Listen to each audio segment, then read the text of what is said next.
煎干贝，干贝好小可爱。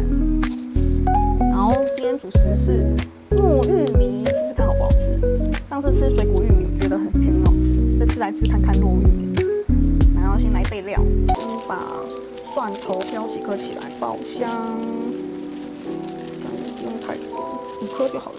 然后玉米先吃一半好了，打开来切一半，只要加热1分钟就可以吃，方便，好香哦，玉米味。然后一般用保鲜膜把它包起来，明天再吃。如果等一下吃不饱的话，可以再吃，继续吃。等一下再加热。先来切菜，先处理玉米笋，切片。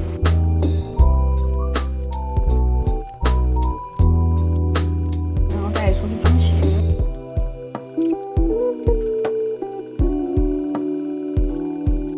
然后再用金针菇，然后一样洗一洗，再铺蒜头。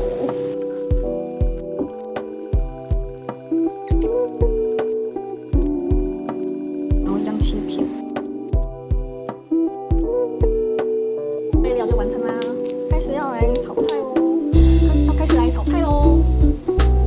开头有烟机，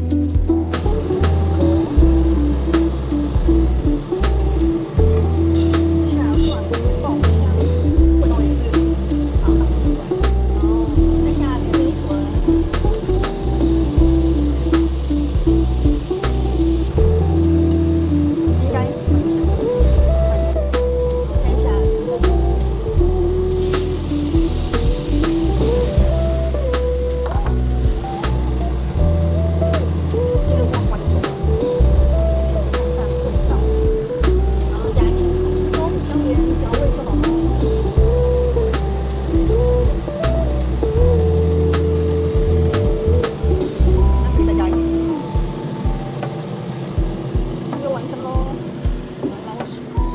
到底来做番茄炒蛋，这样先热。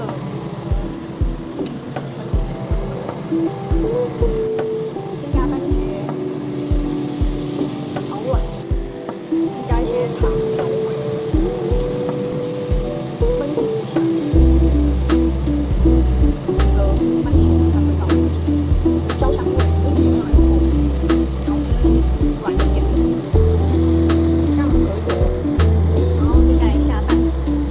蛋多一点的可以加2颗蛋，我这次加1颗，因为等一下还比较肥。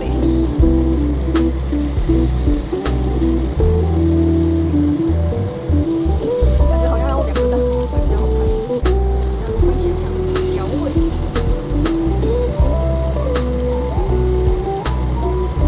再加入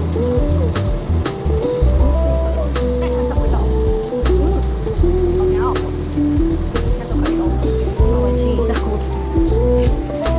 再来煎干贝喽！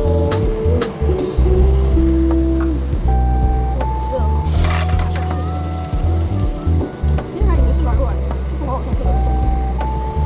干贝的味道有出来，越来越小了，好可爱。先吃一块小的看看味道，调味一下就可以了。